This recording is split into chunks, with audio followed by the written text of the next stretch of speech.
প্রশংসা মহান আল্লাহ পাকের, যিনি পূর্ত পবিত্র, অনাদি অনন্ত, অব্যয় অক্ষয় ও চিরদিগন্ত, যিনি সর্ব অবস্থায় সর্বপরিভাষায় সর্বোপরিভাবে চির প্রশংসিত।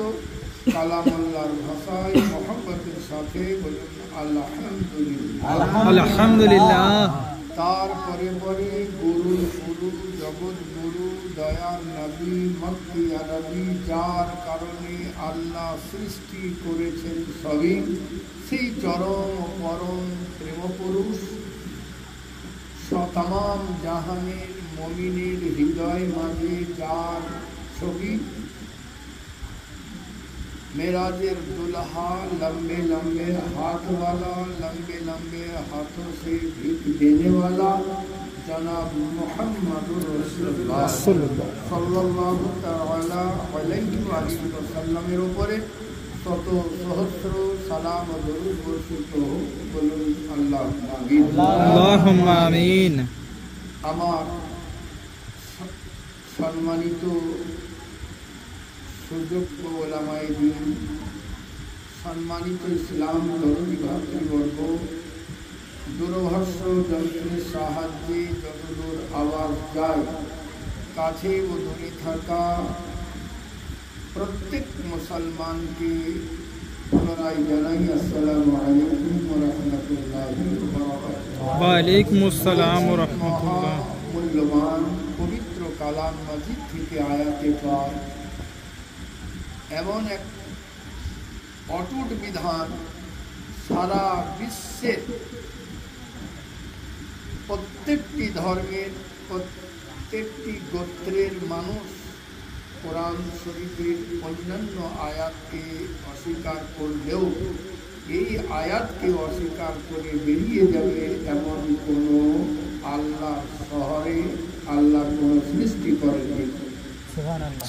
সবাইকে মানতে বাধ্য হতে হবে যে অবশ্যই দুনিয়াতে এসেছি, বিদায় নিতে হবে।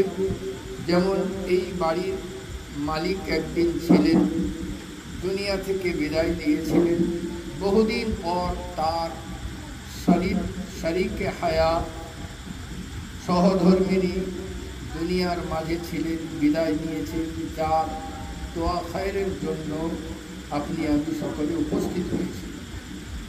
তাসাব্বুর করতে হবে চোখ বন্ধ করে যে ফকির সাহেব যখন দুনিয়াতে হায়াতে ছিলেন তখন কত লোকের চাল্লিশা করেছেন, আজ তিনি নাই। এইরকম কত ফকির দুনিয়াতে এসেছিলেন, দুনিয়া থেকে বিদায় নিয়েছেন, কত পীর দুনিয়াতে এসেছিলেন, দুনিয়া থেকে বিদায় নিয়েছেন। তেমনি অবশ্যই অচিরে আপনাকে আমাকে বিদায় নিতে হবে, এটা চিরসত্য, সবাই জানে। কিন্তু এর মারেফাত কাহুরি হাসিল নাই কি মরতে হবে, কারণ আল্লাহর সামনে আপনাকে জমা হতে হবে। যেমন উদাহরণ হিসাবে কি দেওয়া যায়, যে উদাহরণ হিসাবে বলা যেতে পারে যে কোনো স্কুলের ইউনিফর্ম আছে, ওকে এই যে পুলিশের ই করে কি বলে ট্রেনিং যেটা করে স্কুলে, এনসিসি না কি বলে, এনসিসি ট্রেনিং। তো ওই যে পোশাকটা তৎক্ষণাৎ দেওয়া হয়, ও যখন 11-12 অর্থাৎ স্কুল ছেড়ে অন্য জায়গায় চলে যাবে তখন ওই পোশাক তার গায়ে থাকবে, বলতে থাকবে। এইরকম ইউনিফর্ম আর একটা জাতির দেখতে পাওয়া যায়, সেটা হলো পুলিশের। চাকরি চলে যাওয়ার পরে সে যদি পুলিশের ওই পোশাক পরে ঘোরাঘুরি করে তো করতে পারবে পারবে না। আল্লাহ পাকও তেমনি আমাকে আপনাকে একটা ইউনিফর্ম দিয়েছেন, যেটার নাম হলো শরীর। এই পোশাকটা কিন্তু ভ্যালিডিটি যেদিন আপনার আমার বয়স শেষ হবে, চাকরি শেষ হবে, দুনিয়ায় ঘোরা শেষ হবে সেদিন এই পোশাক খুলে দিতে হবে, কোনো উপায় নেই। জি, অনেকে মনে করে যে মরে গেলাম, মাটিতে চলে গেলাম, হ্যাঁ, শরীর তো থাকলো না। কাউরির বাড়ির জামাই যদি ঘোড়ায় চেপে আসে, এই বাড়ি ঢোকে, তো জামাই ভিতরে থাকবে না, ঘোড়া সমেত চৌকির খাটের উপরে উঠে যাবে? ঘোড়া সমেত না ঘোড়াকে বলবে যে রান্না সালে বা বাইরে বেঁধে দাও? তার সওয়ারি যেটা সেটা বাইরে বাঁধা করা। আর যদি জামাই বলে না আমার খাটেই থাকবে, আর যদি শ্বশুর রাজি হয়ে যায় তাহলে বলবে হয় শ্বশুর ছিটাল আর না হয় জামাই ছিটাল। এরা দুজনের ভিতরে একজনা পাগল আছে, না তো ঘোড়াকে ভরতো না। কারণ যেটা সওয়ারি ওকে ছেড়ে দিতে হবে। তো রূহ যে সওয়ার হয়ে আছে এইখানে কবরে ওকে ছেড়ে দিয়ে চলে যেতে হবে। জিসিমের সঙ্গে আপনার অনেকে শুধু কবরে লক্ষ্য করে যে আজাব কোনখানে হচ্ছে দেখি, বলে কি করে পাবো? ও তো আলামে বারজাখ, আল্লাহ তো পর্দার ভিতরে রেখে দিয়েছেন। আল্লাহ গফুরুর রহিম, তিনি করিম, তিনি চান না कि काहुरीर पर्दा उन्मोचन हो, चाहे दुनियाते थाकते चाहे कबरेर भितरे। सुभान अल्लाह, सुभान अल्लाह। काहुरीर पर्दा उन्मोचन हो, अल्लाह चान ना कि केउ काहुरीर बाप के बोले तोर बाप जहन्नामी। अल्लाह चान ना, एइजন্য তিনি সত্তারি পর্দা দিয়ে সকলকে তিনি ঢেকে রেখে দিয়েছেন। সুবহানাল্লাহ। আল্লাহ চাহেন কি আল্লাহর বান্দা একবার চোখ তুলে শুধু ক্ষমা চেয়ে আল্লাহ গফুর রহিম। আপনি যেমন আপনার সন্তানকে ভালোবাসেন, আপনার সন্তান কোনো অন্যায় করলে আপনি শুধু বলেন যে ওকে বাড়ি তখন ঢুকতে দেবো যদি ও সরি বলে। আপনি আপনার মনে হয় ওকে বাড়ি ঢুকতে তখন দেব যদি বলে যে আব্বা আমাকে মাফ করে দাও। তো আল্লাহ পাকও চাহেন আপনার তৎকালীন যখন আপনার পা নড়বে না তখনও আল্লাহ অপেক্ষা করেন আমার বান্দা যদি ক্ষমা চাহে তো ক্ষমা করে দেবো। যখন হাত নড়বে না তখনও আল্লাহ চাহেন আমার বান্দা যদি চাহে মাফ করে দাও তো মাফ করে দেব। আল্লাহ পাক তখনও চাহেন যখন জবান নড়বে না, আল্লাহ তখনও চাহেন যদি চোখের ইশারা করে বলে মাওলা গুনাহ করেছি মাফ করে দাও, আল্লাহ বলেন এ প্যারা মুস্তাফা গাওয়া হয়ে যাও তোমার উম্মতিকে, তখনও মাফ করে। হ্যাঁ হ্যাঁ, সুবহানাল্লাহ, সুবহানাল্লাহ। অর্থ হলো আল্লাহর শরণাপন্ন হওয়া। কারণ মওত অবশ্যই আসবে। মওত দুই রকমের, মওতে ইখতিয়ারি, মওতে ইজতিরারি। আজ সমস্ত গোত্র যারা আছে আপনি আমি জানি ভালো করে যে আল্লাহর নবী বলেন ৭২টা ফিরকা হবে, ৭৩টা ফিরকা হবে, ৭২টা যাবে জাহান্নামে, একটা যাবে জান্নাতে। আর সেই দলটা হলো আহলে সুন্নাতুল জামাত। জোরে পড়বেন না? সুবহানাল্লাহ। পড়েন সুবহানাল্লাহ, জোরে পড়েন সুবহানাল্লাহ, সুবহানাল্লাহ। এইটা কারা? দেওবন্দি এরা বলে আমরা আহলে সুন্নাতুল জামাত, ফারাজি তারা বলে আহলে সুন্নাতুল জামাত আমরা। আর কত নাম করবো, যত আছে সুন্নি, বেরেলি, পীরপন্থী যত আছে, সকলের দাবি একটাই কি আমরা আহলে সুন্নাতুল জামাত। তা আহলে সুন্নাতুল জামাত কারা? আল্লাহর নবী সাহিবে লাওলাক বলেন যারা আমাকে এবং আমার সাহাবীকে মেনে ওই পথে চলল তাদের জন্য নিজাত সুনিশ্চিত। সুবহানাল্লাহ, সুবহানাল্লাহ।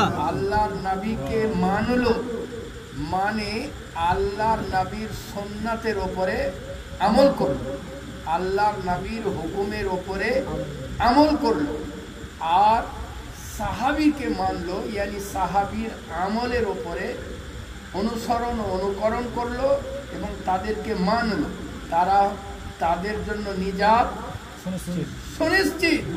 নবীর কে মানলো ইয়ানি সুন্নাতকে মানলো, সাহাবীকে মানলো यानी जमात के मान लो, यानी साहाबी और नबीर सुन्नत के मेने निलो, यानी वही हलो अहले सुन्नत वल जमात।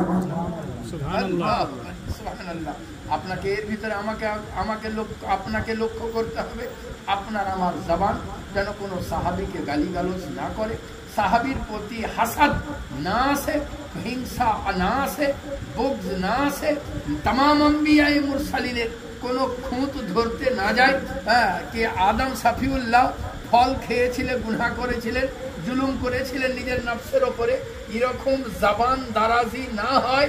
কারণ সুবহানাল্লাহ, আদম সাফিউল্লাহর সিচুয়েশন আর আপনার সিচুয়েশন এক নয়। আদম সাফিউল্লাহ দেখলেন যে যদি ফল খায় তাহলে আল্লাহ বেশি রাজি।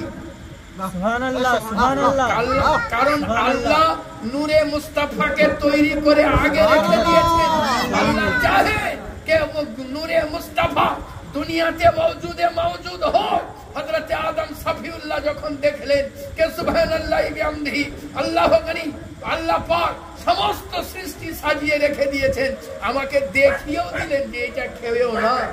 এখন যদি কোনো বাচ্চাকে আপনি বলেন এতে কি বলে ফ্রিজে চকলেট রাখলাম, এই দেখো খুলি রাখেন দিলেন, খবরদার খেও না, হ্যাঁ, আপনি শুধু চোখের আড়াল হলেই খাবেন, চোখের আড়াল হলে হবে। আর আদম সাফিউল্লাহ আপনি দেখলেন এদিকে আল্লাহর হুকুম আর ওদিকে আল্লাহর রাজি, তো আপনি সুবহানাল্লাহি বিহামদিহি। আর নবী ও রাসূলরা যদি কোনো কিছু করেন তো আপনাকে সুবহানাল্লাহ তার পরিবর্তে গুনাহ নয় নেকি লিখে দেওয়া হয়। সুবহানাল্লাহ, নেকি লিখে দেওয়া হয়। তার কারণ তাদের ঘরে কিরামান কাতিবিন থাকে না, তারা এমনিতেই মাসুম হয়, তাদের ত্রিসীমানা পর্যন্ত গুনাহ পৌঁছাতে পারে না। আল্লাহর নবী বলেন, উমর, ইবলিস শয়তান তোমাকে এত ভয় করে যে তুমি যে রাস্তায় যাও শয়তান ওই রাস্তা ত্রিসীমানাতে যায় না। যদি উমরের শান এমনি হয় তো আম্বিয়ায়ে মুরসালিনদের শান কি হবে? সুবহানাল্লাহ, সুবহানাল্লাহি বিহামদিহি। আপনি আল্লাহর রাজিতে রাজি, আর যে কারণে আপনি আমি আজ এখানে বসে বৈঠক করছি, না হলে জান্নাতে আপেল খেতে হতো। সুবহানাল্লাহ, আল্লাহ গনি। আর আসতাম কিনা তাও ঠিক না নাই। তার কারণ হলো জান্নাতে তার আসার কোনো চান্সও ছিল না, পিঠেই থাকতে হতো আপনাকে আমাকে। যে কিন্তু আল্লাহ পাক মকসদ আপনাকে আমাকে দুনিয়াতে আসতে হবে। আপনার আমার ঘরে কিরামান কাতিবিন আছে, আপনার আমার পরীক্ষা নিরীক্ষা লিখার জন্য প্রতিটা মুহূর্তে, আর ভালো প্রতিটা মুহূর্তে মন্দ লিখার জন্য কেহ বসে আছে। সুবহানাল্লাহি বিহামদিহি। এইটা যদি আপনি আমি খেয়াল করি যে আল্লাহ পাক নজরদারির জন্য দুইজন ফেরেশতা মওজুদ করে রেখেছেন, আর এইটা যদি খেয়াল করি আল্লাহ এবং আল্লাহর রাসূল হাজির ও নাজির আছেন, আল্লাহ দেখছেন, আল্লাহর নবীও দেখছেন, ইনশাআল্লাহ আপনি আপনার গুনাহ থেকে পবিত্র হতে শুরু করেছেন। সুবহানাল্লাহ। আমরা মুখে বলি কি নবী হাজির ও নাজির, কিন্তু মনে করি না কি নবী আমাকে আপনাকে দেখছেন। যদি এইটা মনে করতে পারতাম আপনি আমি অবশ্যই নামাজি হতাম। এইটা যদি মনে করতে পারতাম গুনাহ করবার আগে নবীকে খেয়াল চলে আসতো। আপনি আমি যদি এটা মনে করতে পারতাম তো অবশ্যই সুবহানাল্লাহি বিহামদিহি तमाम খারাপিয়াত থেকে আপনি আমি কখন পবিত্র হয়ে যেতাম। আমরা আপনি আমি নবীকে ভালো তো বাসি, কিন্তু নবীর কথার উপরে আমল করতে পারি না। একটার উপরে যদি আমল করে দিই, নবীকে সাহাবীরা জিজ্ঞাসা করলেন, ইয়া রাসূলুল্লাহ সাল্লাল্লাহু আলাইহি ওয়াসাল্লাম, মুসলমান কি জিনা করতে পারে? আল্লাহর নবী বললেন, শয়তানের ফেরেবে পড়লে করতেও পারে। আল্লাহর নবীকে সাহাবীরা জিজ্ঞাসা করলেন, ইয়া রাসূলুল্লাহ মুসলমান কি চুরি করতে পারে? আল্লাহর নবী বললেন, শয়তানের ফেরেবে পড়লে করতেও পারে। সাহাবীরা জিজ্ঞাসা করলেন, ইয়া রাসূলুল্লাহ মুসলমান কি মিথ্যা বলতে পারে? আল্লাহর নবী বলতে আছেন, কখনো না, মিথ্যা কখনো বলতে পারে না। কিন্তু এই মিথ্যা সকলের জবানে জবানে রয়েছে। আপনি আমি যদি এই মিথ্যাকে জবান থেকে সরিয়ে দিতে পারি তো গুনহার মাকে মেরেই দিলাম, গুনহা উৎপত্তি হবে না। আমার প্যারা, সুবহানাল্লাহি বিহামদিহি। মওত দুই প্রকারের। কয় প্রকারের? মওত দুই প্রকারের। মওতে ইখতিয়ারি, মওতে ইজতিরারি। মওতে ইখতিয়ারি হলো যারা প্যারা মুস্তাফা সাহিবে লাওলাকে সুন্নাত মোতাবিক চলে, সুন্নাতের উপরে আমল করে, প্যারা মুস্তাফার হুকুম আহকামের উপরে পূর্ণ তাবেদারির সঙ্গে নিজেদের জীবনকে সুন্দর করে একটু একটু করে সাজায়। নবী পাক সাহিবে লাওলাকের প্রত্যেকটি ইয়ানি মা আতাকুমুর রাসূলু ফাখুযুহু ওয়া মা নাহাকুম আনহু ফান্তাহুর বাস্তিতে নিজেকে পৌঁছে দেয়। সুবহানাল্লাহি বিহামদিহি। আল্লাহ গনি। আর যখন ওই জায়গায় পৌঁছাবে তখন বালা মুসিবত তাকে পরীক্ষা নেবার জন্য আসবে। সুবহানাল্লাহ, কত রকমের তার পরীক্ষা নিরীক্ষা তার প্রতি আরম্ভ হবে। ওই টাইমে যদি সুবহানাল্লাহ সাবিত কদমে থাকে, আল্লাহ পাক ঘোষণা করেন ক্বালু রাব্বুনাল্লাহ, আল্লাহ বলেন যারা বলে আল্লাহ আমাদের প্রতিপালক, সুম্মাস্তাকামু, তাদের উচিত সাবিত কদমে থাকা। আর যদি সাবিত কদমে থাকতে পারে, বিচলিত না হয়, সুবহানাল্লাহ সাবিত কদমে থাকতে পারে, জবান থেকে কুফরি কালাম বার না করে, যদি আল্লাহর প্রতি রাজি থাকে, সে যেদিন ইন্তিকাল করবে ওয়াতাতানাজ্জালু আলাইহিমুল মালাইকাতু, আল্লাহর রহমতের ফেরেশতা নূরের কাপড় নিয়ে এসে, জান্নাতের পোশাক নিয়ে এসে তাকে মুড়ে নিয়ে নারায়ে তাকবীর দিতে দিতে চলে যাবে, দরুদে পাক পড়তে পড়তে যাবে। এই আমার প্যারা মওতে ইখতিয়ারি হলো ওই সকল ব্যক্তি যারা আল্লাহ আল্লাহ রাসূলকে রাজি করবার জন্য সুবহানাল্লাহ দুনিয়াকে লাথি মারতে চলেছে, লাথি মেরে দিয়েছে, এমন যারা করতে পেরেছে, আল্লাহ পাক তাদেরকে সুবহানাল্লাহ ওই নিয়ামত দিয়েছেন। তারা যখন বলবে মাওলা ডেকে দাও, তখনই তাদের মওত। যখন বলবে যে মাওলা আর দুনিয়াতে থাকতে চাই না, ডেকে দাও, তৎক্ষণাৎ সে ইন্তিকাল করবে। এটাকে বলা হয় মওতে ইখতিয়ারি। আর মওতে ইজতিরারি হলো আমাদের পোতার বিহানা দিন মরবো না, আল্লাহ বলছে তোকে, তোর অত টাইম নাই, হ্যাঁ তোর তার আগেই প্রস্তুত হতে হবে। জি সুবহানাল্লাহ বিহামদিহি।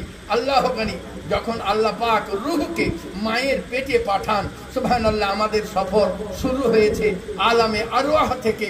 আপনার আলামে আরওয়াহ থেকে যখন সফর শুরু, আলামে আরওয়াহ থেকে আলামে ইরহাম ইয়ানি মায়ের পেটে আসলাম, যখন রূহ মায়ের পেটে আসলো, বিচলিত হতে লাগলো, এদিকে ধাক্কা মারে, ওদিকে ধাক্কা মারে, মায়ের বমি আরম্ভ হয়ে যায়।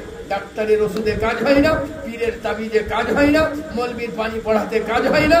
যদিও ইনাদের তদবিরে অল্প কিছুক্ষণের জন্য কাজ হয়, কিন্তু সম্পূর্ণরূপে বমি বন্ধ হয় না। কিন্তু কিছু দিন টাইম পার হলে বমি নিজে নিজেই অটোমেটিক্যালি বন্ধ হতে শুরু করে অনেকের। এ আমার পেয়ারা সুবহানাল্লাহ গান্ধী যখন রূহ ধাক্কা মারে, তখন আল্লাহ রূহ আল্লাহকে বলে মাওলা ই কোন জায়গায় পাঠালা, বেশ তো ভালো ছিলাম, কোন জায়গায় পাঠালা, এখানে থাকবো না, বার করে লাও।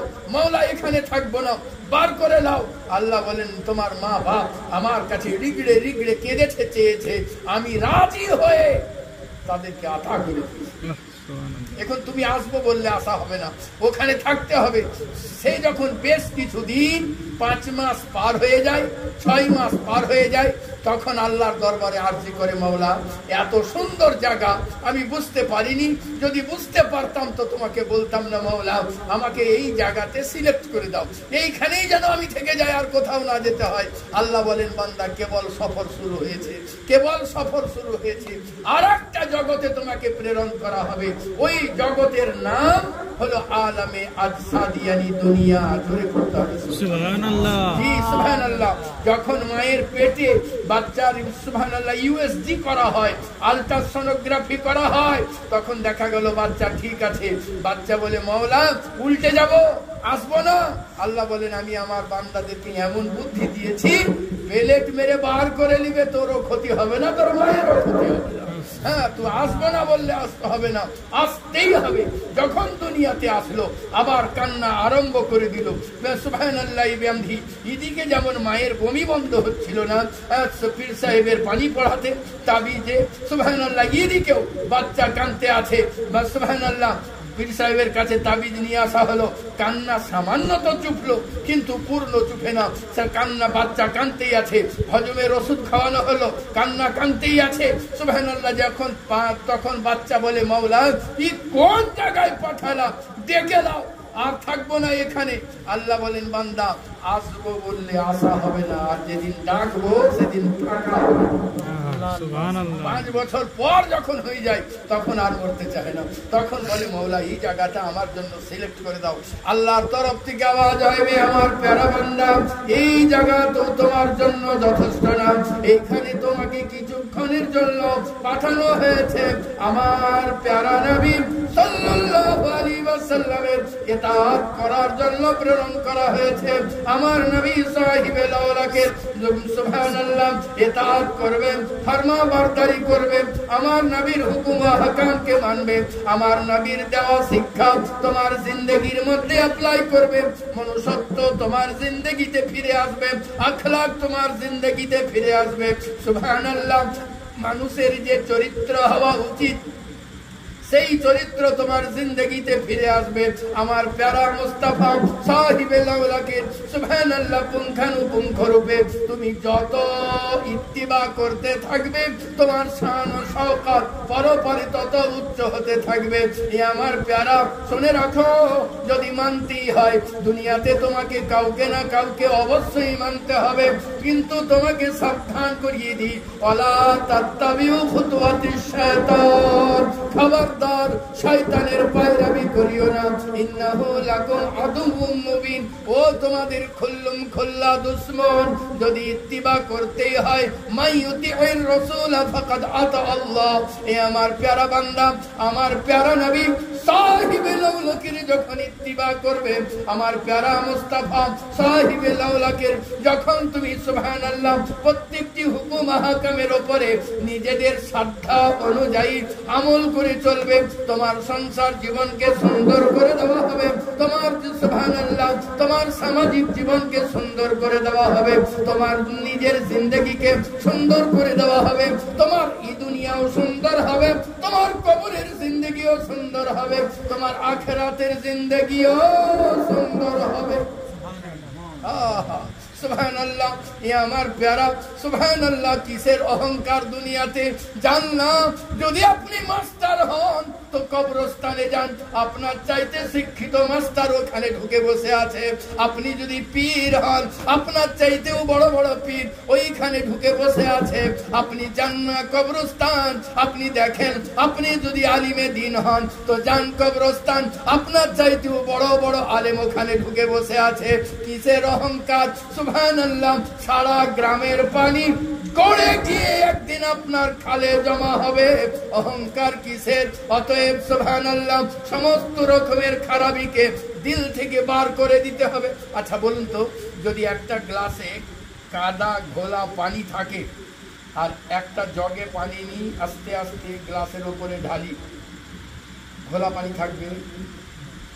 থাকবে, এক জগ থাকবে। পুরা জগ দিলাম, আবার এক জগ ভরলাম, আস্তে আস্তে ফেলছি, আবার এক জগ ফেললাম, পানির রং পাল্টাবে না পাল্টাবে?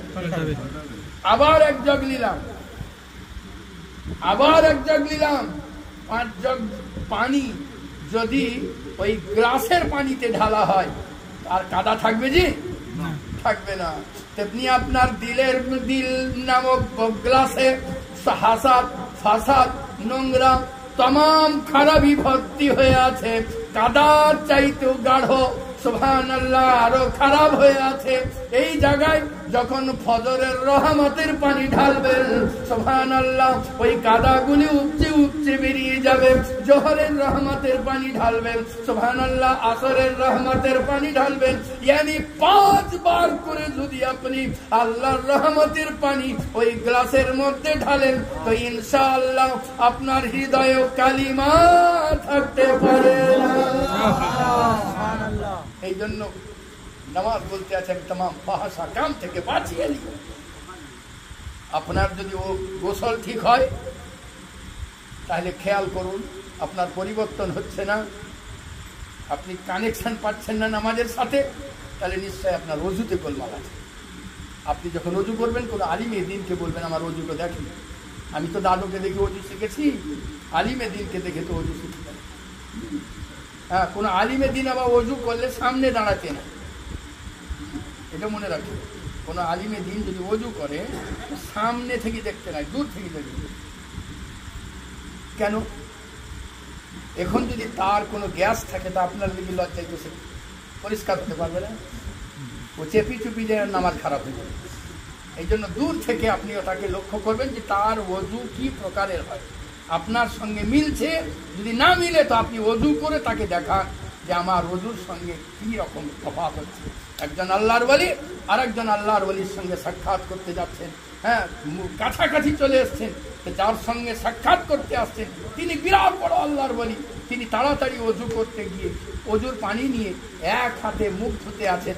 যখন এক হাতে মুখ ধন, তখন ওই লোকটা যিনি মুসাফা করতে এসেছিলেন, জিয়ারতের জন্য এসেছিলেন, তিনি বলছেন ইনার সঙ্গে আর যাব না, মুসাফা করবও না, আমি বাড়ি চলে যাব।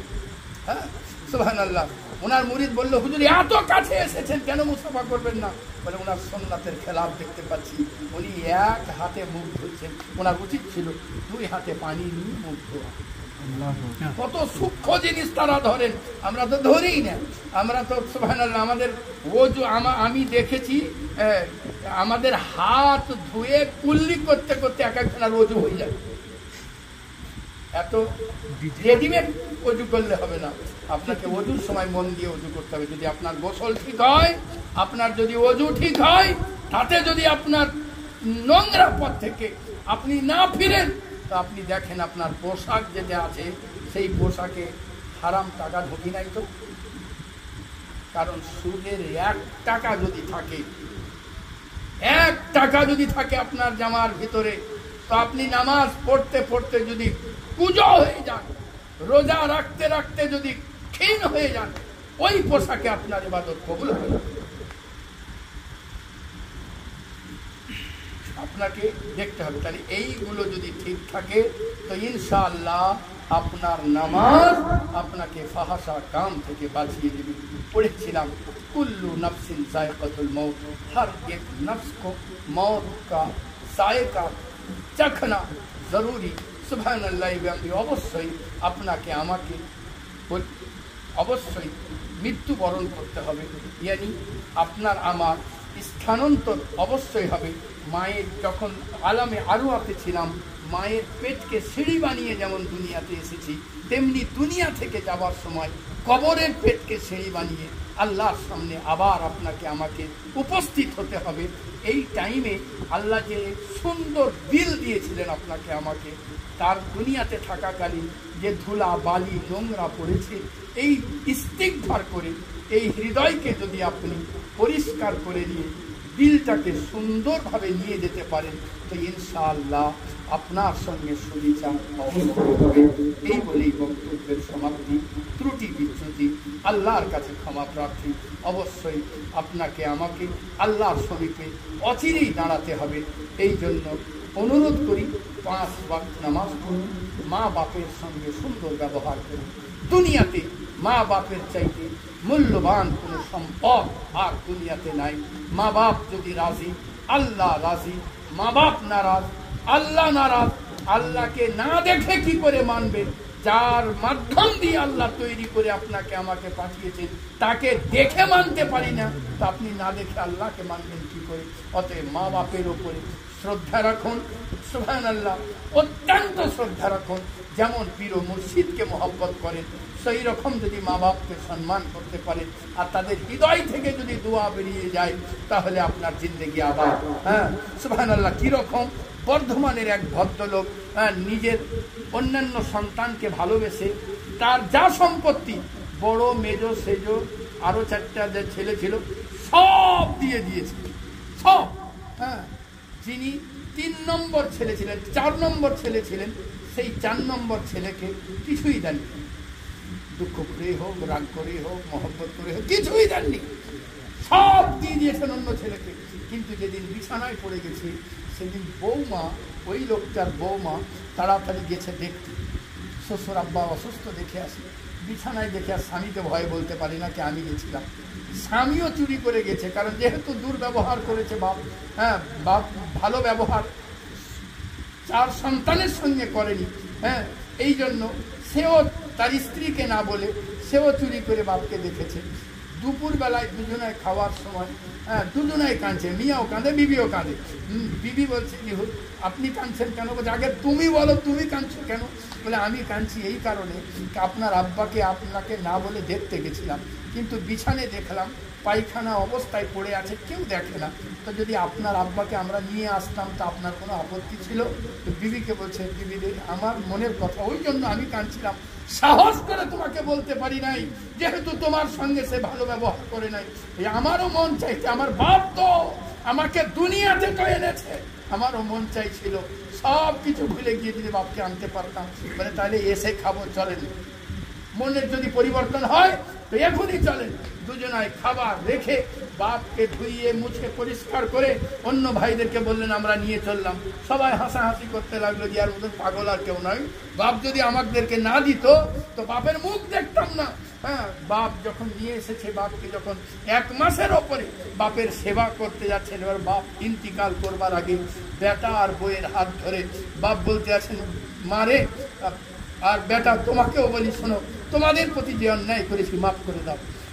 বললেন, আব্বা মাফ যদি নাই করতাম তো তোমাকে এমনি আনতাম, তুমি মাফ করে দাও। যে কি কারণে তুমি আমাদের পরে উঠেছিলে, কি কারণে সম্পত্তি দাওনি, নিশ্চয় কিছু একটা হৃদয়ে তোমার আছে, ওইটা আমরা জানি না, আমাদের কি ভুল, এই জন্য তুমি মাফ করে দাও। বাপ বলছেন, আমি মাফ করে তো দিলাম, তার সঙ্গে সঙ্গে বেটা আমি অন্তর থেকে দোয়া করছি, দুধে ভাতে খেয়ে আল্লাহ যেন তোমাকে কোনোদিন মাথা নিচু না করায়।